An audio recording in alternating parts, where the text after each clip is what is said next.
Hi there, welcome back. This is Dr. Traci K. Thanks for coming to listen and sharing your practice with me. If you're not already following us on our Facebook, you can visit me at Traci K Books or Traci K Music. I'm on Facebook, or you can visit our Working It Out series page and follow us there. And also, we have a website called workingitoutseries.com. And if you're seeing us, listening and watching us on YouTube, I would appreciate it if you would do us a favor and comment below who you are and where you're from. And subscribe to the channel, like and comment. We would like to get to know our listeners and see what's going on with you guys. Know that we have some activity, engagement. Now, today I want to talk about seeing life from an outside perspective. Now, when it comes to life on an outside perspective, I am kind of like bringing in more of an, because being a metaphysician, being into traditional and metaphysical, spiritual, we hear a lot of times the word psychic.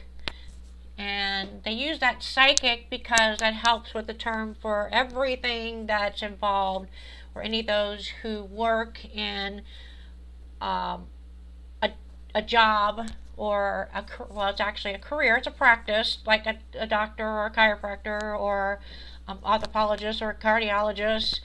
And each, like you say, doctor, you have a psychic too, but psychic has had some really bad raps.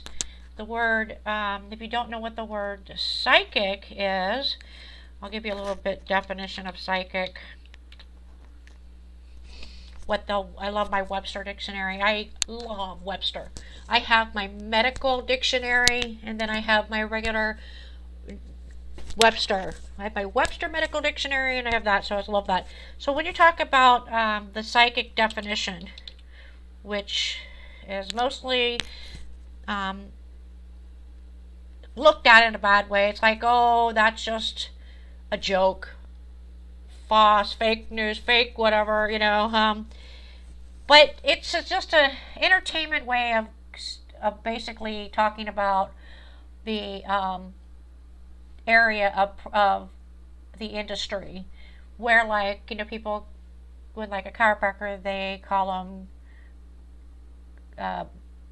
crackers, or I don't know what but everybody has a term or something, the back crackers, or I don't know, it just cardiologists, heart doctors, it just everybody has their term. So when they use it in the route, they call them psychics, like, ooh, like an entertainment, the mystic, it's the unknown. So it really gets a bad rap because people think that it's really not an actual career, what it is. There's thousands and thousands and thousands and thousands and people doing this career, just like in any other traditional type of career, and there's all types of areas of it. But there are spiritual, that are serious and practicing to help people in a psychological or mental or religious or type of thing, spiritual, ministerial, whatever. There's different areas. And then there's the entertainment part of it, which is more educational.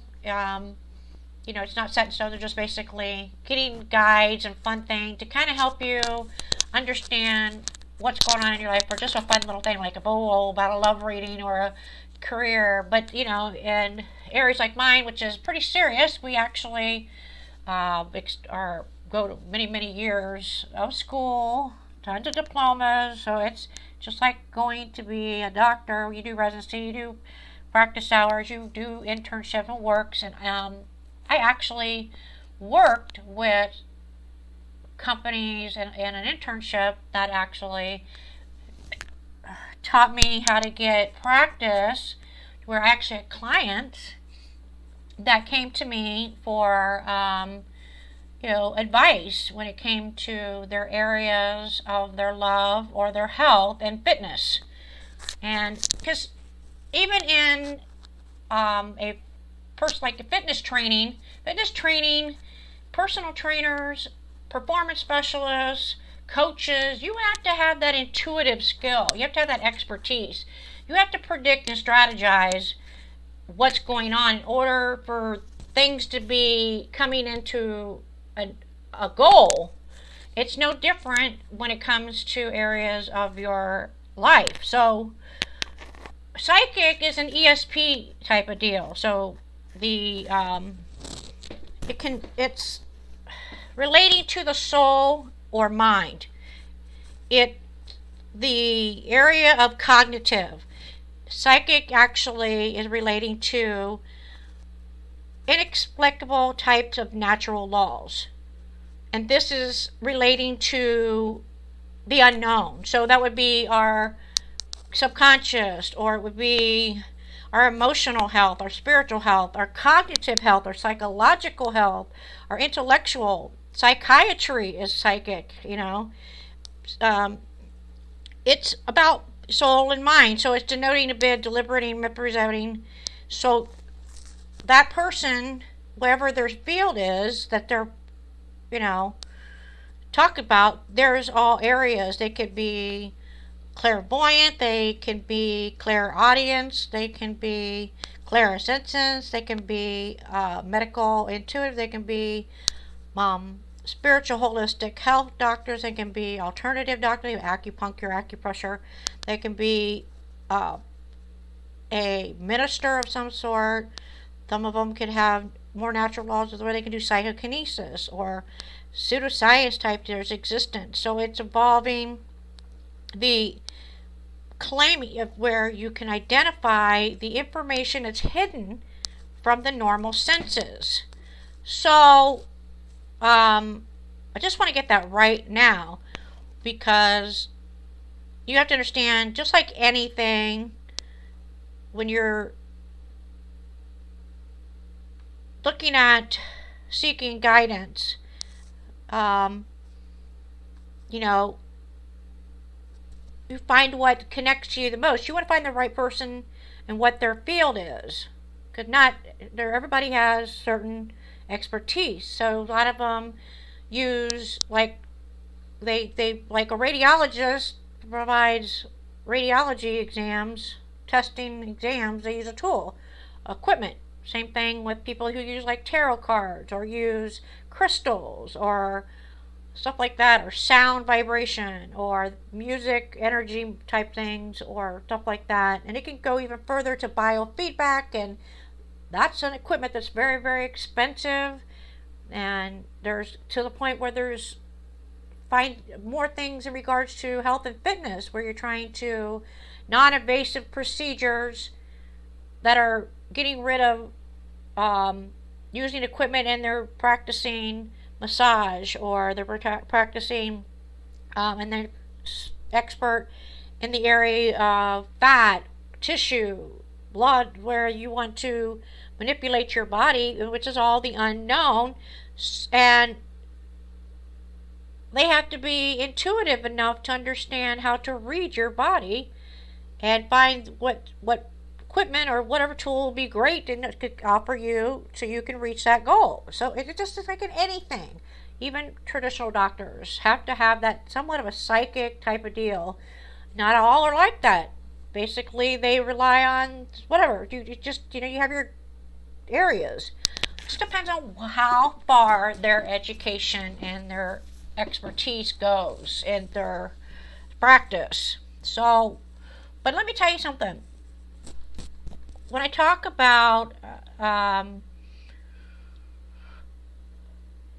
getting to understand more about seeking, you can actually, people have to understand we all have this in us. And if you want to develop that on your own, and you want to decide that you want to develop these skills and learn how to do this on seeing life from an outside perspective, I'm going to talk about that right now and how you can work towards developing your own.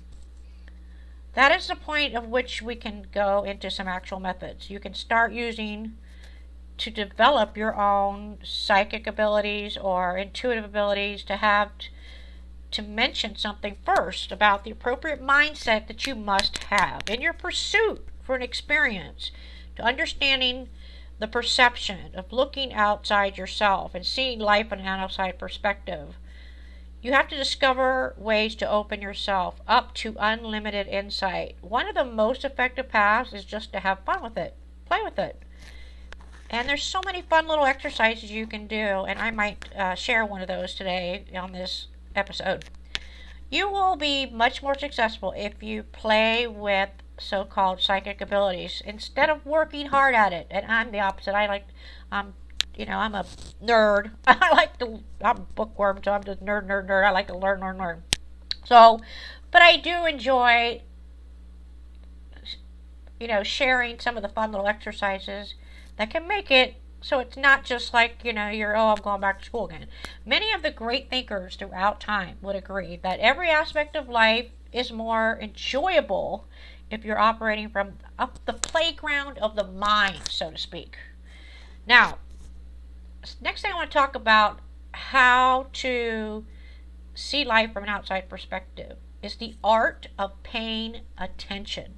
Now, this is where I have a disability in. Not that I don't pay attention.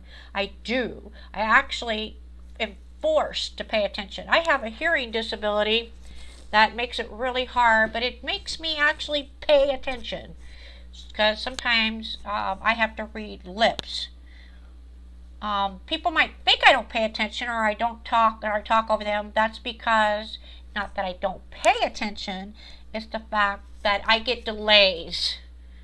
And so when I'm trying to respond, it might delay, or if it's a communication device, it's delayed. So it might not come across that, but it's not about listening. See, you have to understand, listening's different than paying attention, because it's totally different. Because listening is where I have a disability in. It's not that I'm not trying. It's just that's a disability, but it allows my senses to be higher for paying attention and opening me up to the outside, seeing life on the outside perspective, which is probably one of those things that, the reason why I did with such a young age. But paying attention is one of the simplest things for you to start, to become open to receiving these intuitive insights. When we say paying attention, we mean stepping back and seeing everything from a distance. If you think about it, let's give an example. You know what a dolphin is, everybody, right? They're the most beautiful, most intelligent. They're just absolutely beautiful. A dolphin that jumps every now and then has and we don't understand why they do that, but they do because they have to.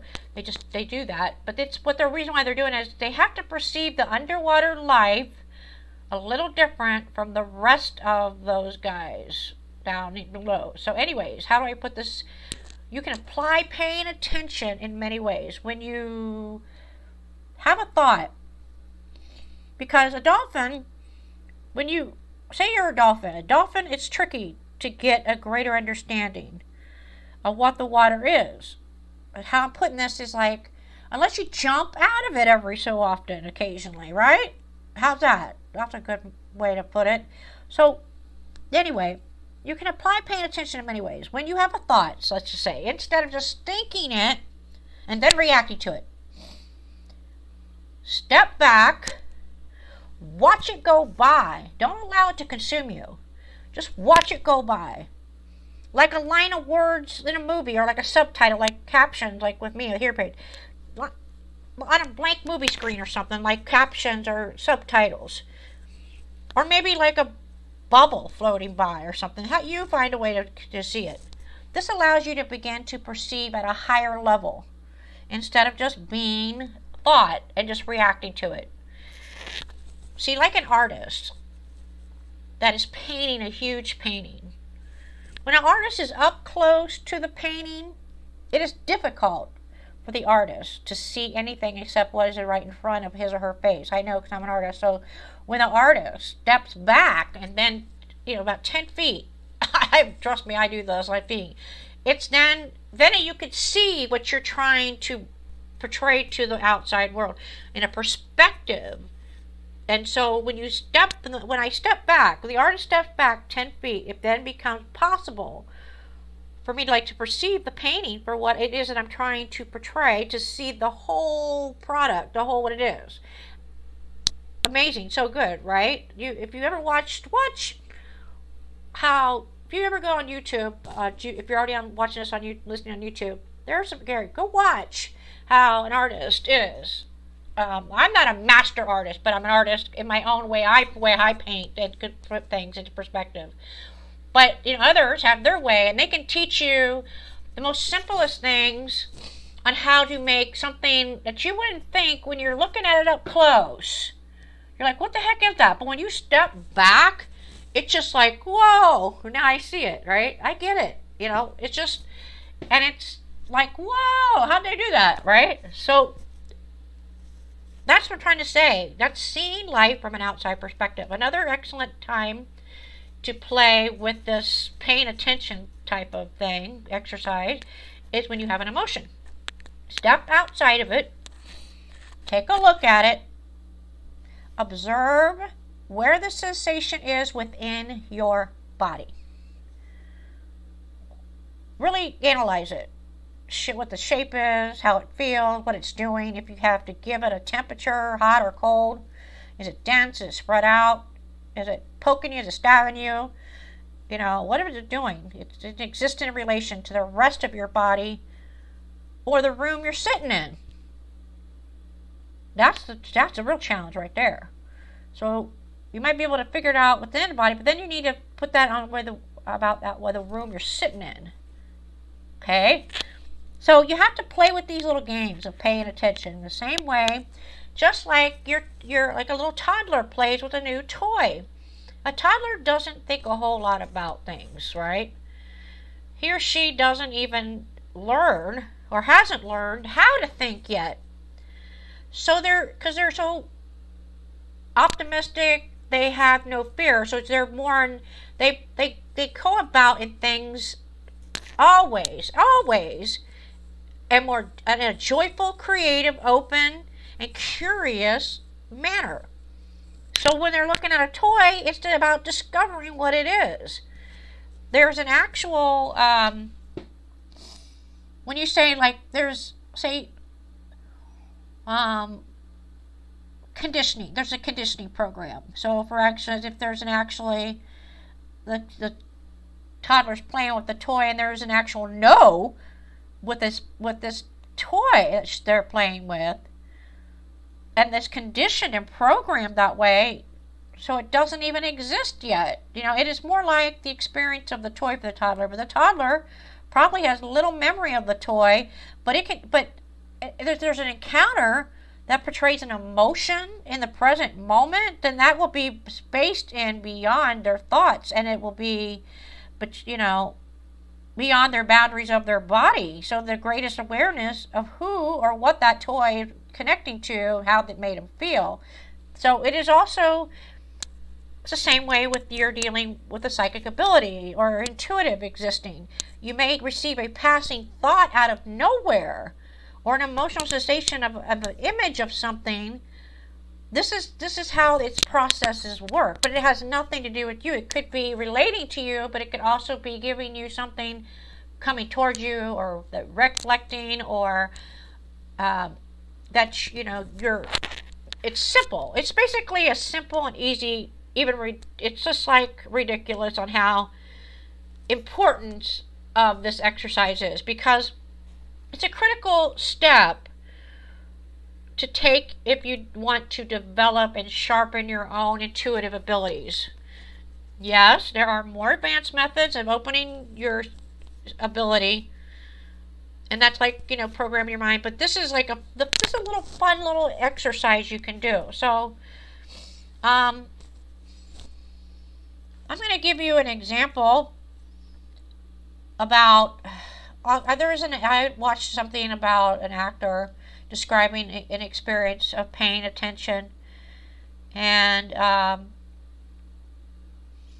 it's kind of a lighthearted twist funny how it's really done because um, and if you're on YouTube, I will add it to the end of this, and you can watch it. It's just a game of paying attention. You can try for about 10 minutes a day if you like. In a few days, we are going to give you more games to play. I mean, I give you more ideas on how to play. Just what you need to do is just subscribe to the website or this YouTube channel. Subscribe to the YouTube channel, and you'll actually get to see more of this that we're going to be adding later.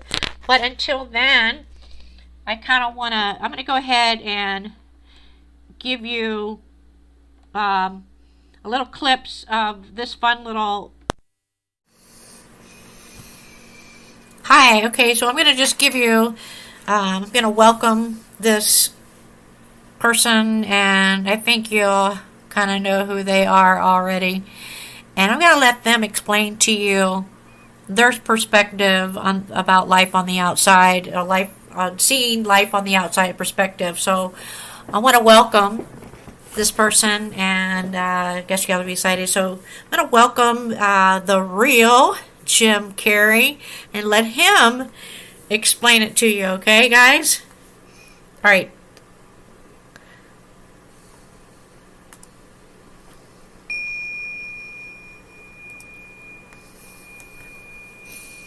A few months ago, after knowing Eckhart Tolle for a while and studying the books, I woke up and I suddenly got it. I understood suddenly how thought was just an illusory thing. And how thought is responsible for, if not all, most of the suffering we experience. And then I suddenly felt like I was looking at these thoughts from another perspective. And I wondered, who is it that's aware that I'm thinking? Right. And suddenly I was thrown into this expansive, amazing feeling of freedom from myself, from my problems. I saw that I was bigger than what I do. I was bigger than my body. I was everything and everyone. I was no longer a fragment of the universe. I was the universe. And ever since that day, I've been trying to get back there.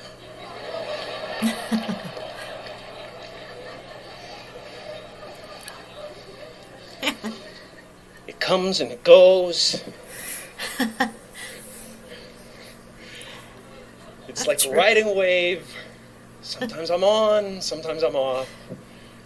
But at least I know where I want to go. And I want to take as many people with me as I possibly can. Yeah. Because the feeling is amazing. So good.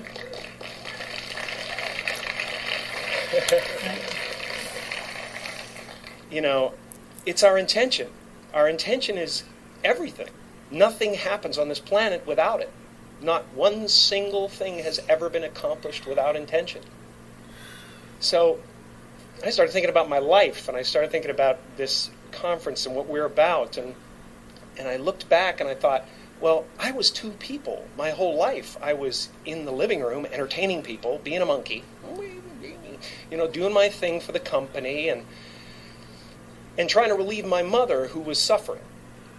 She had rheumatoid arthritis and phlebitis and everything under the sun that was nagging at her, and she was depressed. And I wanted her to be free. And I wanted her to realize that her life was worth something because she gave birth to someone who was worth something. Right, so good. Yeah. And then I would go into my room and I would sit with a legal pad. I was a little kid. And I would sit there and I would try to figure out what it meant, what it was all about. Why are we here? What is this? And one day I read something from Buddha that said that all spirituality is about relieving suffering. And I suddenly realized that's what I'm doing in the other room. Right.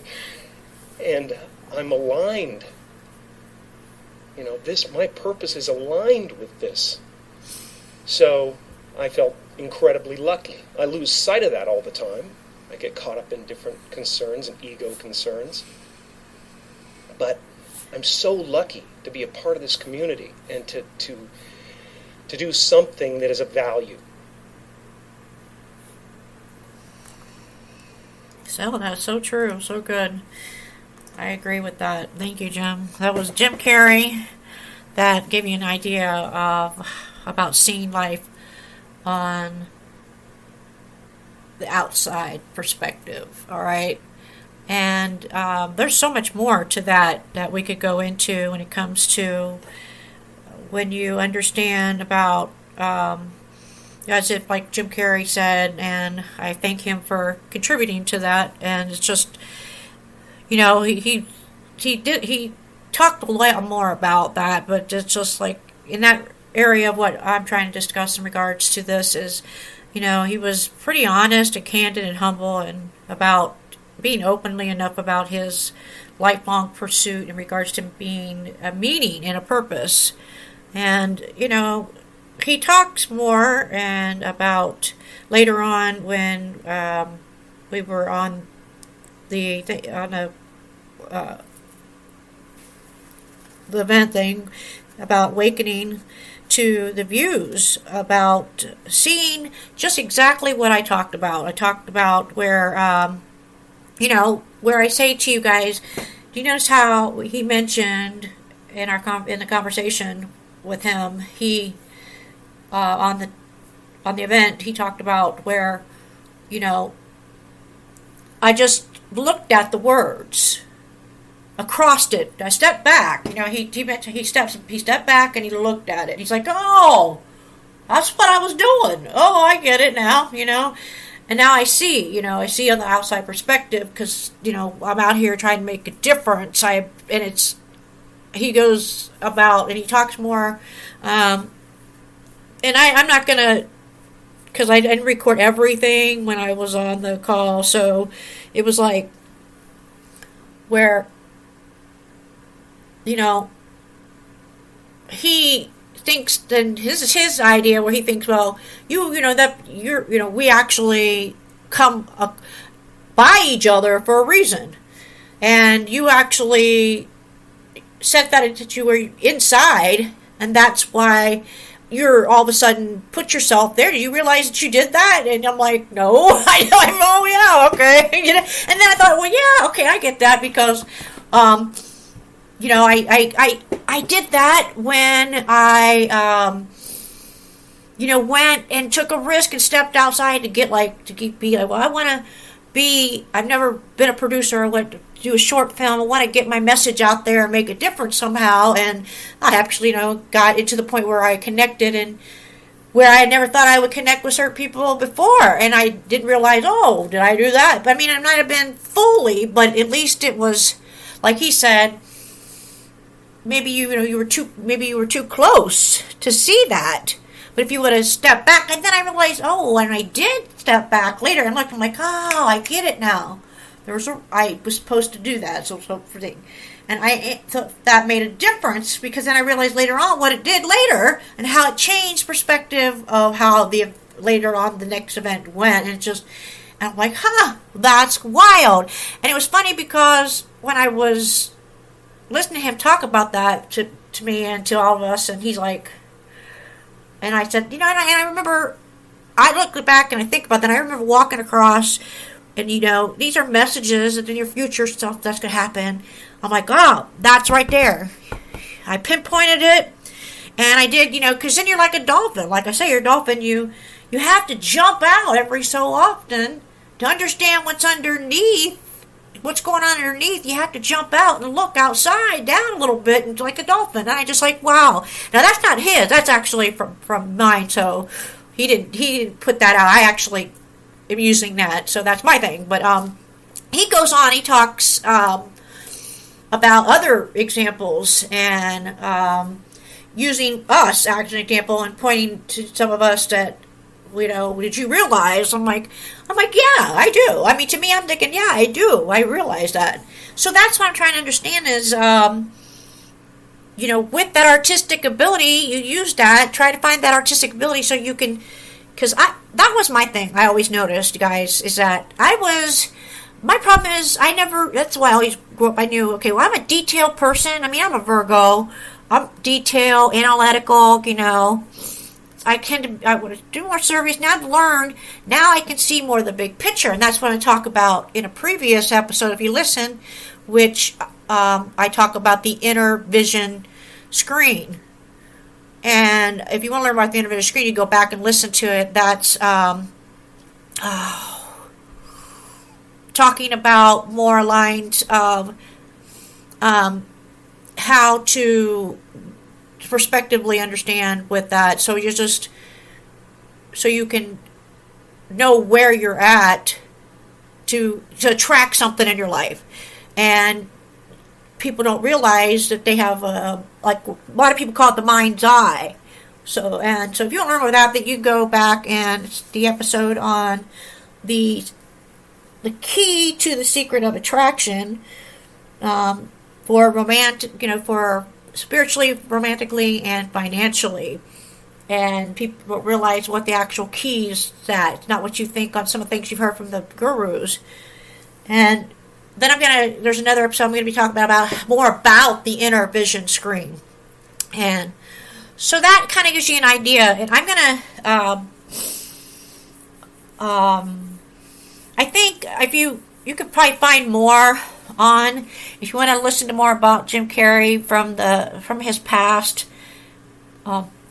speaking in regards to personal development and stuff like that, you can find a lot more on him out there. But from his past and his present, I don't know if he does any more of that stuff, but I just wanted to share that with you from one of my experiences of past when he actually spoke, and I was present to listen to it for a certain period of time in the past. And I think it's a really good example of what I'm trying to give you guys today.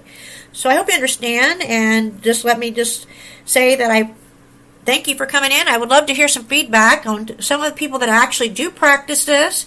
What are some of the exercises that you do? And if you could share in the comments below, or on our social media, or on our YouTube, share with what some of the exercises you do to help you see more outside perspective, because maybe that's what you do as a career. Maybe you are psychic, or maybe you are in that field of spiritual, intuitive, or medical, intuitive, or your, energy medicine like I do. So,